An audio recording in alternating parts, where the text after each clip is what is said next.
Welcome to candy bikers. இன்றைக்கான video என்ன பார்த்தீங்கன்னா, நம்ம எப்படி பைக் வாங்கணும் அதை பற்றின வீடியோ தான். கொஞ்சம் இன்ட்ரெஸ்டிங்காக எடுத்துகிட்டு போகிறேன். ஏன்னா நான் பைக் வாங்கினது ரொம்ப இன்ட்ரெஸ்டிங் தான். கொஞ்சம் ஷார்ட்டாக கொஞ்சம் லென்த்தாக எடுத்துகிட்டு போகும்போது சீக்கிரமாக நான் சொல்கிறேன் எப்படி வாங்கினேன் சொல்லிட்டு.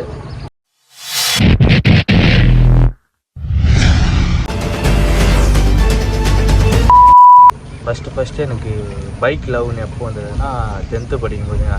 நான் 10th வந்து சைக்கிளில் தான் போய்ட்டு இருப்பேன். அப்போது வந்து சைக்கிள்லேயே மாடிஃபை பண்ணி கியர் சைக்கிள் தாங்க இருக்குது என்கிட்ட. கியர் சைக்கிள் மாதிரி ஒரு சைக்கிள் இருக்குது என்கிட்ட பிளாக் கலரில்.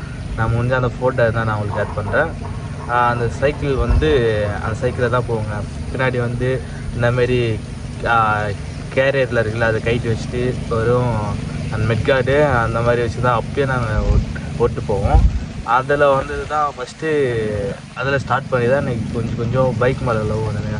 நான் ஃப்யூச்சரில் நம்ம ஒரு பைக் வாங்கலாம், ஒரு புதுசு பைக் வாங்கலாம் அப்படின்னு சொல்லிட்டு 10th படிக்கும்போது நான் யோசிச்சு வச்சுருந்தேன். பட் ஆனால் 10th நம்மளுக்கு வாங்க முடியாது, நமக்கு தெரியும். நம்ம சைக்கிள் வச்சு தான் சுற்றிட்டு இருப்போம். அப்போ வந்து நம்ம ஸ்கூல் போகும்போது வந்து காலேஜ் பசங்களாம் பைக்கில் போவாங்க. சூப்பராக இருக்கும் அந்த பைக்கெலாம். அப்போ வந்து அதிகமாக போட்ஸ் பைக் இருக்காது. நம்ம சின்ன சின்ன ஃப்ரெண்டு அப்புறம் வந்து இந்த மாதிரி பைக்கிலலாம் மாடிஃபை பண்ணிட்டு போவாங்க. அப்போயே எனக்கு ரொம்ப பிடிக்கும். அது எந்த பைக்லாம் எனக்கு தெரியாது, ஆனால் ரொம்ப பிடிக்கும். அப்போ வந்து நமக்கு பைக் பேர்லாம் தெரியாதுங்க. நார்மலாக வந்து பைக் மட்டும் தான் தெரியும். ஆனால் எனக்கு வந்து 10th பைக் மேலே மட்டும்தான் லவ். ஆனால் 11th வந்த பிறகு தான் டியூக் மேலே லவ். ஏன்னா 10th நம்மளுக்கு அவ்வளோ தெரியாது, பைக் வேணும் அவ்வளோதான். ஏன்னா நம்ம வந்து போகும்போது பசங்க நம்மளோட ஸ்கூல் படிக்கும்போது காலேஜ் பஸ்ஸுக்கெலாம் போவோங்களே, அப்போது வந்து சூப்பராக இருக்குங்க ஓட்டு போகும்போது. அந்த மாதிரி நம்ம எப்போ போவோம் அப்படின்னு நினச்சிட்டு இருந்தேன் நான். 11th வந்த பிறகு தான் டியூக் தான் எனக்கு வேணும் அப்படின்னு சொல்லிட்டு ஸ்ட்ராங்காக நின்றேன். ஏன்னா ஒரு நாள் வந்து நான் வந்து ஸ்கூல் போகும்போது டியூக் ஒன்று கிராஸ் ஆகிடுச்சுங்க. அதை பார்த்து வேணா எனக்கு வாங்கினா இந்த ஒயிட் கலர் டியூக் தான் வாங்கணும் அப்படின்னு சொல்லிட்டு எனக்கு எந்த கலர் லைக் ஆகலைங்க. ஆனால் இந்த ஒயிட் கலர் இருக்குல்ல, இந்த ஒயிட் கலர் வாங்கினா எனக்கு ரொம்ப ஆசைங்க. அது பார்த்த உடனே ஒரு அட்ராக்ஷன், லவ் அந்த மாதிரிங்க. அது விட்டுறக்கூடாது, நான் கண்டிப்பாக வாங்கணும் அப்படின்னு சொல்லிட்டு நான் நினச்சேங்க. ஆனால் கண்டிப்பாக நான் அதை வாங்குவேன், எனக்கு நல்லா தெரியும். கண்டிப்பாக வாங்கிட்டேன், இப்போ வாங்கிட்டு தான் இருக்கு. இப்போ அதில் தான் போயிட்டு இருக்கு நம்ம. அதை வந்து அந்த மாதிரி லவ்வுங்க. அது எப்படி சொல்கிறது எனக்கு தெரில. அப்புறம் வந்து ஸ்கூல் முடிச்சுட்டேன் 2019 நினைக்கிறேன். ஸ்கூல் 12th முடிக்கிறேன். எனக்கு பைக் வாங்கி தருவீங்களா அப்படின்னு சொல்லிட்டு கேட்குறேன். நீ பாஸ் ஆகிடு, கண்டிப்பாக நான் உனக்கு வாங்கி தரேன் அப்படின்னு சொல்கிறாங்க. சரி நம்ம பாஸ் ஆகிடுவேன், எனக்கு நல்லா தெரியும். அப்போ வந்து கொரோனா டைமுங்க. நான் 11th முடிச்சிட்ட பிறகு கொரோனா ஸ்டார்ட் ஆகிடுச்சு. கொரோனா டைமில் வந்து நான் 12th படிக்கிறப்போ 2020 வந்து நான் 12th நான் படிக்கிறேன். சரி இது பாஸ் ஆகிட்டோம். அதில் வந்து பாஸ் ஆகிட்டேன். அப்புறம் வந்து காலேஜ் ஃபஸ்ட் இயரில் வந்து கண்டிப்பாக நம்மளுக்கு பைக் வாங்கி தருவாங்க அப்படின்னு நினைக்கும் போது வந்து வாங்கி தரலைங்க. ஏன்னா வீட்டில் கொஞ்சம் ஸ்ட்ரகிள், நம்ம காலேஜ் சேர்க்கணும், அப்புறம் வந்து படிக்க வைக்கணும் அப்படின்ற போது கொஞ்சம் வீட்டிலோட ஸ்ட்ரகிள் வந்து எனக்கு புரிஞ்சிச்சு. நம்மளும் படிக்கணும், பைக் வந்து நெக்ஸ்ட்டு கூட வாங்கிக்கலாம் அப்படின்னு சொல்லிட்டு வச்சேன். சரி செகண்ட் இயரில் கண்டிப்பாக வாங்கி தருவாங்க அப்படின்னு சொல்லிட்டு சொன்னாங்க. நீ காலேஜ் மாதிரி சேர்ந்துரு, செகண்ட் இயரில் அவனுக்கு கண்டிப்பாக வாங்கி தரேன் பைக் அப்படின்னு சொல்லிட்டாங்க. சரி ஃபஸ்ட் இயர் போயிடுச்சு, வாங்கி தந்துடுவாங்க அப்படின்னு நினைக்கிறேன். செகண்ட் இயரில் முடியலைங்க. அப்புறம் நான் ஒரு பைக்கு பற்றி யோசிக்காத நாள் இல்லை, தூக்கம் வராது, வாங்கிடுவோம், வீட்டுக்கிட்ட நிற்கிது பைக்கு அப்படி இப்படின்னு எப்படியோ யோசிச்சுட்டுங்க. அப்புறம் வந்து எங்கள் அம்மா கிட்டே செகண்ட் இயருக்கு 4th செமஸ்டர் நினைக்கிறேன். 4th செமஸ்டரில் கேட்குறேன் நான், அம்மா பைக் வேணுமா, தேர்ட் இயர் போகிறேன் அப்படி சொல்லிட்டு கேட்குறேன். அதுக்கு முன்னாடி பசங்கிட்டலாம் சொல்லிடலாங்க நம்ம பைக் வாங்க போகிறோம் அப்படின்னு சொல்லிட்டு. அவன் வந்து என்னைக்கிட்ட வாங்க போகிறேன் அப்படின்னு சொல்லி கேட்பான். நான் இந்த மாதம் வாங்கிடுறேன், அடுத்த மாதம் வாங்கிடுறேன் அப்படி தள்ளி போவான். டேய் நீ வாங்கவே மாட்டேடா அப்படின்னு சொல்லிட்டு பசங்களும் கொஞ்சம் அசிங்கப்படுத்துவானுங்க. எப்படியாச்சும் வாங்கிடணும், அதுக்காகவே கொஞ்சம் வாங்கிடணும் அப்படின்னு சொல்லி நினச்சேன். எனக்கு பிடிக்கும், ரொம்ப பிடிக்கும், கண்டிப்பாக வாங்கிடணும், நம்மளும் காலேஜில் பைக்கில் தான் போகணும் அப்படின்னு சொல்லிட்டு. நான் ஸ்கூல்லையுமே பைக்கில் தாங்க போயிருக்கேன். நான் எங்கள் அண்ணன் விட்டு வருவான், பைக்கில் தான் போவேன். சைக்கிளில் வந்து 10th லாஸ்ட்டுங்க சைக்கிளில் போனது. அதுக்கப்புறம் 11th 12th காலேஜ் பைக்கில் தாங்க போயிட்டு இருந்தேன் நான். அந்த பைக்கில் போகிற கிரேஸ் வந்து என்னாச்சு, நம்ம டியூக் வாங்கணும் அப்படின்னு சொல்லிட்டு வாங்கணுன்ற ஒரு இது வந்துச்சு. அப்புறம் எங்கள் அம்மா கிட்டே எல்லாம் 4th செமஸ்டரில் கேட்கும்போது எங்கள் அம்மா வந்து ஒரு 50,000 ரூபா எடுத்து கொடுத்தாங்க, 50,000. அது வச்சு பைக் வாங்கிக்கலாம் அப்படி இஎம்ஐ போட்டு வாங்கிக்கலாம் அப்படின்னு சொல்லிட்டு அந்த 50,000 எடுத்துகிட்டு நாங்கள் சென்னை கிளம்புறேங்க. ஒரு 4 பசங்க, யார் யாருன்னா நான், என் ஃப்ரெண்டு ஒரு 3 பேருங்க. எதில் போகிறோன்னா பஸ்ஸில் தான் போகிறோம். அது வந்து மறக்க முடியாத நாளுங்க. அது வந்து எனக்கு சென்னை இங்கேருந்து காஞ்சிபுரத்துலேருந்து கிட்ட தான், ஒரு 2 ஹவரில் போயிடுவோம் சென்னைக்கு. நாங்கள் 10 மணிக்கெலாம் போய் ரீச் ஆகிட்டுங்க. நாங்கள் வந்து காலேஜ் கட்டேஜ் தான் போகிறோம். ஆனால் எங்கள் அம்மா கிட்டே சொல்லிட்டோமா நான் சென்னை போகிறேன்னு சொல்லிட்டு எங்கள் அம்மா கொடுத்த காசு எடுத்துட்டு தான் போகிறேன். அப்புறம் போயிட்டு இறங்கி 4 பேர் இறங்கிட்டோம் சென்னையில் எல்லா இடத்துலையும் சுற்றுறேங்க. பைக் எங்கெங்கே இருக்குமோ அங்கங்கே சுற்றுறோம். டியூக்கோட ப்ரைஸ் வந்து 170 175, அது கீழே கம்மி இல்லை பைக்கு வந்து. ஏன்னா ஷோரூமாக இருந்தால் நம்ம எடுத்துலாங்க. இந்த மாடல் அப்பயே ஸ்டாப் பண்ணிட்டாங்க. நம்ம வந்து 2021 ஃபஸ்ட் இயர் படிக்கிறோம், செகண்ட் இயர் அதே இதில் 4th செமஸ்டரில் வருது. வந்து நம்ம தேடுறோம், கிடைக்கல. செகண்ட் ஹேண்டு தான் நம்ம வாங்கணும் அப்படி எனக்கு பிடிக்கலாங்க. ஆச்சு அதனால் வந்து கண்டுபிடிச்சாச்சு வாங்கணும் அப்படி சொல்லிட்டு தேடுறோம், கிடைக்கல. கிடச்சாலும் ப்ரைஸ் ஹையாக இருக்குது. அந்த ரொம்ப சுற்றிடுங்க. சென்னையில் ஒரு நாள் ஃபுல்லாக சுற்றிட்டோம். கரெக்டாக ஒரு 8 மணி வரைக்கும் சுற்றுறோங்க சென்னையில். நம்ம தேடுறோம், பைக் கிடச்சிது. ஆனால் நம்ம பட்ஜெட் வந்து செட் ஆகலை. லோன் ப்ராசஸிங் கேட்டாலும் இங்கே சென்னையில் இருக்கிறவங்க தான் லோன் ப்ராசஸிங் பண்ணுவோம், காஞ்சிபுரத்தில் இருக்கிறவங்க பண்ண மாட்டோம் அப்படி சொல்லிட்டாங்க. அப்பயுமே சரி திரும்பி வீட்டுக்கு வந்து பசங்களை அனுப்பிவிட்டு ஒரு 8 மணிக்கு தாங்க நான் வீட்டுக்கு வந்தேன். ஏன்னா ரொம்ப சென்னை ஃபுல்லாக சுற்றுறேங்க. ஒரு நாள் ஆயிடுச்சுங்க. அப்புறம் வந்து பைக் நமக்கு கிடைக்காது. சரி காஞ்சிபுரத்தில் இங்கே லோக்கலில் எங்கேயாச்சும் கேட்கலான்னு பார்த்தாலும் ஃப்ரெண்டு ஒருத்தன் சொன்ன அதுமாரி பைக் ஒன்றா இருக்குது, ஆரஞ்சு கலர் பைக் அப்படின்னு சொல்லிட்டு. கலர் வந்து எனக்கு செட் ஆகுதுன்னு சொல்லிட்டு அப்படியே விட்டேங்க. அப்புறமா ஒரு வாரம் போகுது, காலேஜ் நார்மலாக போகிறோம். கண்டிப்பாக அந்த மாதத்தில் பைக் எடுத்துதான் சொல்லிட்டு போகிறோம். என் ஃப்ரெண்டு ஒருத்தன் வந்து பைக் சேல்ஸ் பண்ணுற சொல்லிட்டு இருந்தான். அவன் எந்த பைக்கு தாங்க அது சேல்ஸ் பண்ணுற சொல்லிட்டு இருந்தான். அப்போது வந்து சரி அவன்கிட்ட நம்ம கேட்கலாம் அப்படின்னு சொல்லி என் ஃப்ரெண்டை வந்து கேட்டு வச்சுட்டான். அதுமாதிரி இவ்வளோ ப்ரைஸ் அப்படின்னு சொல்லிட்டு. என்கிட்ட வந்து 50,000 தான் இருந்தது. லோ பட்ஜெட் தாங்க. 1,05,000 தான்.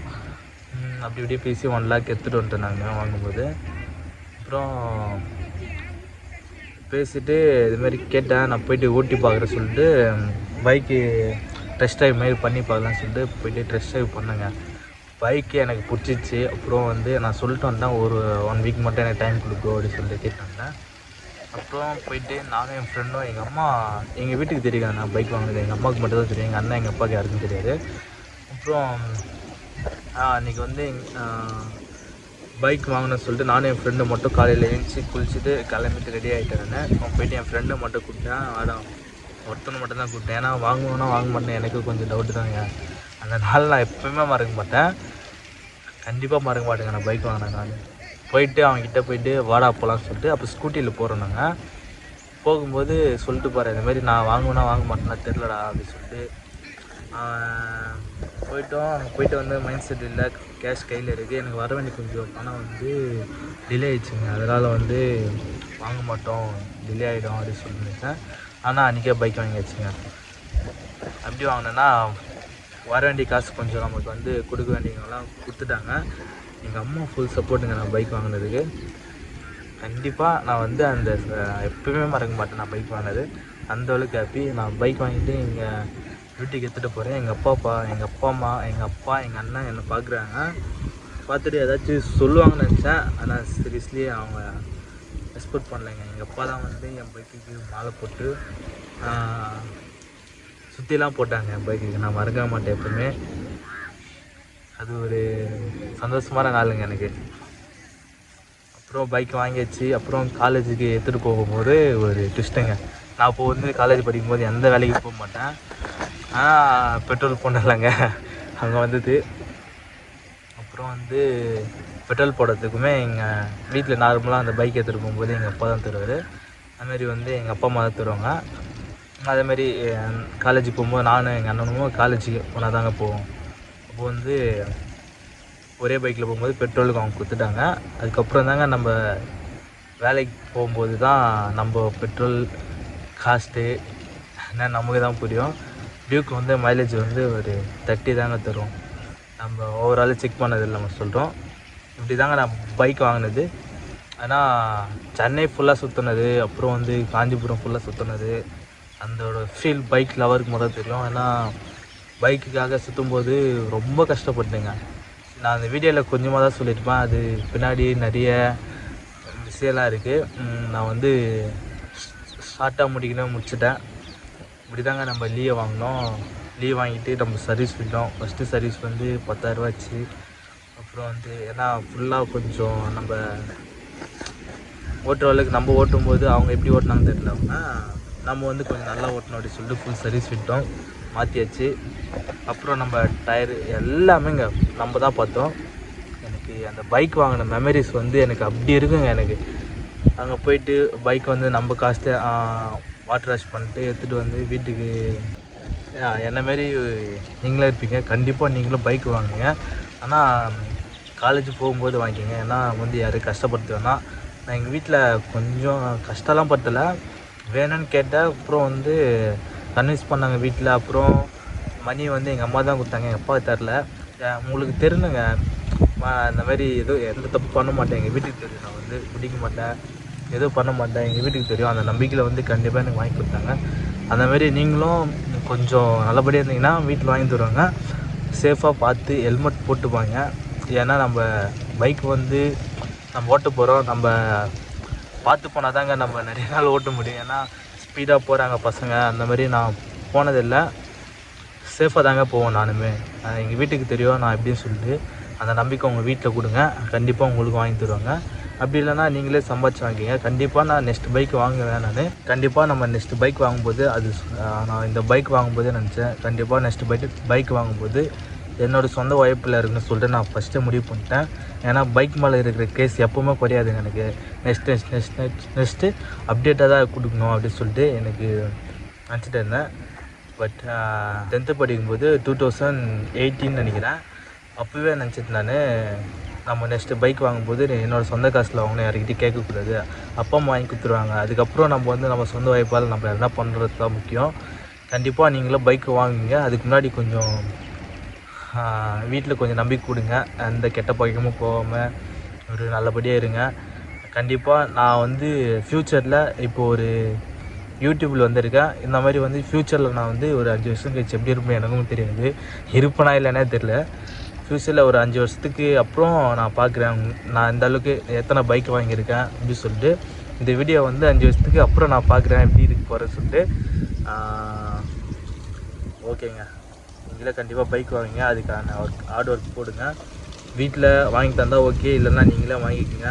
என்னங்க ஒரு வருஷம் நீங்கள் டைம் ஸ்பெண்ட் பண்ண போகிறீங்க பைக்குக்காக, பைக் இல்லாட்டி உங்கள் லைஃப்காக. இப்போ வந்து நான் யூடியூப் சேனல் ஆரம்பிச்சிருக்கேன். இதுக்கும் எவ்வளோ சப்போர்ட் வருதுன்னு மட்டும் பார்க்கலாம். இதுக்கும் எங்கள் வீட்டில் எவ்வளோ சப்போர்ட் பண்ணுறாங்க. யூடியூப் சேனல் ஸ்டார்ட் பண்ணுறேன் அப்படின்னு சொல்லியிருக்கேன் எங்கள் அம்மாக்கிட்ட. சரி நீ பண்ணுப்பா அப்படின்னு தான் சொல்லியிருக்காங்க. இதுக்கும் எங்கள் ஃபேமிலி சப்போர்ட் இருக்குது. நீங்களும் அந்தமாரி உங்களுக்கு ஏதாச்சும் ஆசை இருந்தால் உங்களுக்கு என்ன தோணுதோ பண்ணுங்கள். நான் உங்களுக்கு எல்லாருக்கும் சப்போர்ட்டாக இருப்பேன். மறக்காமல் நம்ம சேனல் சப்ஸ்கிரைப் பண்ணி வச்சுங்க. கேடி பைக்கர்ஸை நம்ம ஷார்ட்டாக சிபின்னு நம்ம சொல்கிறோம். நம்ம பைக் பேர் வந்து லீ. இனிமேல் வந்து லீயை வந்து மறக்காமல் சேனலை பார்க்க வந்துடுங்க. காலையில் ஒரு 6 மணிக்கு நம்ம வீடியோ வந்து எப்பயுமே வந்துடும். டாட்டா பாய் பாய். ஓகே, நெக்ஸ்ட் அப்டேட்டில் நான் தரேன். அடுத்தது நீங்கள் என்ன கேட்கணுமோ என்கிட்ட கேளுங்க. நிறைய ட்ராவல் பண்ண போகிறோம், நிறைய கற்றுக்க போகிறோம். நீங்கள் அதுக்கு முன்னாடி எனக்கு வந்து கமெண்ட் பண்ணுங்கள். அண்ணா நீங்கள் இப்படி பண்ணுறது கரெக்டாக இருக்குது, இல்லை இப்படி பண்ணுறது தப்பாக இருக்குது நீங்கள் சொல்லுங்கள், நான் திருத்திக்கு பார்க்குறேன். டாட்டா பாய் பாய். அதேமாதிரி வந்து சேஃபாக போங்க, ஹெல்மெட் போட்டு போங்க, வண்டி வச்சுட்டு இருக்குங்க. ஓகேங்க, பாய் பாய்.